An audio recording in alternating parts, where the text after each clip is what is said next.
जय श्री कृष्ण।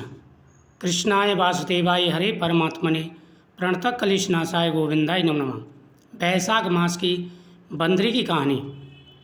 एक बार की बात है कि एक राज्य का राजा प्रतिदिन ब्रह्म मुहूर्त में गंगा स्नान करता था।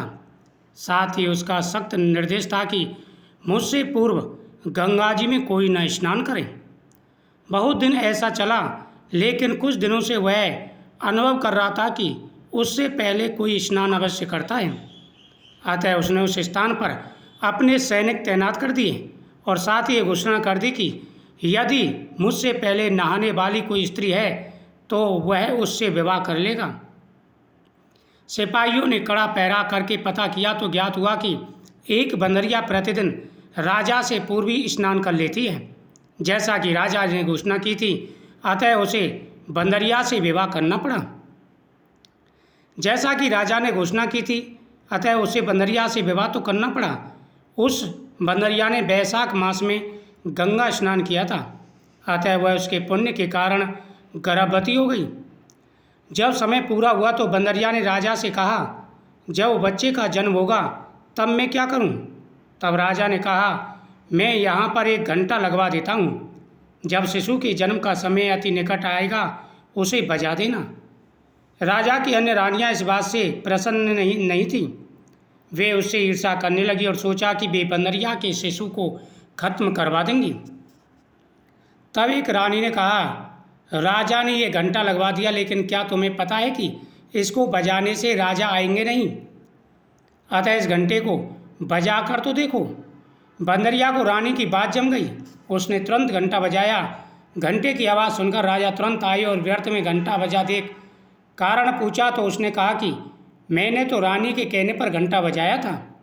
तब रानी ने कहा, महाराज ये तो पशु है। घंटे का खेल समझकर उसे बजाती रही। राजा ने भी सोचा रानी सच कह रही होगी, अतः राजा ने घंटा हटवा दिया। कुछ समय पश्चात बंदरिया को प्रसव पीड़ा हुई तो उसने रानियों से कहा, मैं अब क्या करूं? एक रानी ने कहा, तुम तो अपनी आंख पर एक कपड़ा बांध लो और आराम से सो जाओ। उस दिन बैसाख स्नान के पुण्य प्रताप के कारण उस बंदरिया ने एक सुंदर पुत्र को जन्म दिया। यह देख रानियां ईर्ष्या करने लगीं। उन्होंने इस शिशु को दासी को देकर कहा, इस शिशु को नदी में फेंक दो, और बंदरिया के पास एक पत्थर रख दिया तथा राजा को सूचना भिजवा दी कि बंदरिया के पत्थर ने जन्म लिया है। राजा भी उदास हो गया। दासी ने उस सुंदर स्वस्थ शिशु को नदी में न फेंक उसे एक कुमार के यहाँ चुपचाप रख दिया। कुमार और कुमारी की कोई संतान नहीं थी। वह उसे देखकर प्रसन्न हुए और साथ ही आश्चर्यचकित भी। अंततः उस शिशु को उन्होंने पाल लिया। धीरे धीरे बालक बड़ा होने लगा। कुछ समय पश्चात उसे अपने जन्म की कहानी ज्ञात हो गई। वह बालक मिट्टी के खिलौने बनाकर बाजार में बेचने लगा। एक दिन वह अपने मिट्टी के हाथी घोड़े लेकर उस कुएं पर पहुंचा जहां पर रानियों की दासियां पानी भरती थीं। जब दासियां पानी भरने आईं तब वह अपने खिलौनों की ओर देखकर बोला, मेरे मिट्टी के खिलौनों, मेरे घोड़े हाथियों, पानी पियो। यह सुनकर दासियां हंसने लगीं और उसे चिढ़ाकर बोली, अरे बुद्धू, कभी मिट्टी के हाथी घोड़े पानी पीते हैं? यह सुनते ही वो बोला, अगर मिट्टी के हाथी घोड़े पानी पी सकते हैं तो एक बंदरिया के पत्थर कैसे जन्म ले सकता है? यह सुनते ही दासियां चुप हो गईं। वे दौड़ती हुई रानी के पास गईं। रानी ने सोचा कि कहीं भाड़ा ना फूट जाए, अतः उन्होंने राजा को कुमार के विरुद्ध भर दिया और अपने राज्य से निकलवा दिया। कुमार ने अपना सामान समेटा और परिवार सहित वन में रहने लगे। कुछ माह पश्चात गणगौर उत्सव पूजन आया। तब वहाँ उस लड़के ने एक बाग में पानी का मटका भरा और बैठ गया। वहाँ पर गणगौर बनाने हेतु राजा एवं साहूकार की पुत्रियाँ आईं ताकि वहाँ से मिट्टी ले सकें। बगीचे में से वे सभी कीड़ा में लग गईं और थककर प्यास अनुभव करने लगीं और वे बंदरिया के पुत्र के पास पानी पीने लगीं। तब वह लड़का बोला, ठीक है, पानी पिला दूंगा, लेकिन तुम सभी को मेरे चारों ओर फेरे लगाने पड़ेंगे। लड़कियों ने मना कर दिया, लेकिन कुछ समय पश्चात जब प्यास से बुरा हाल हुआ तो वे सभी मान गईं। तब वे उस लड़के के चारों ओर फेरे लगाने लगीं और पानी पीने लगीं। इस तरह उन सभी का विवाह उस बंदरिया के पुत्र के साथ हो गया। वे सभी वापस अपने अपने घर आ गईं। बहुत समय तक जब उन सभी लड़कियों का विवाह नहीं हुआ और उनका संबंध भी नहीं हुआ तो हो सका, तब कन्याओं के घर वालों को चिंता हुई कि क्या करें। बात का पता लगने के लिए निश्चिंत किया कि पता किया जाए कि इन लड़कियों का विवाह क्यों नहीं हो रहा। तब एक वृद्ध ने राय दी कि इन लड़कियों के आपस में बैठने पर इनकी बातें सुन ज्ञात किया जाए, असल बात क्या है। अतः जब सभी सखियां आपस में बैठकर बातें करने लगी, तब वह वृद्धा वहां आकर बैठ गई। उसने उनकी बातें सुनी।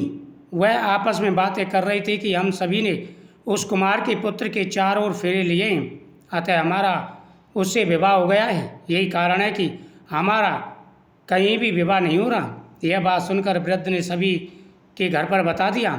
सभी के माता पिता कुमार के घर पहुंचे और सारी बात बताकर कहा, अब तो तुम्हारे पुत्र को हमारी लड़कियों से विवाह करना पड़ेगा।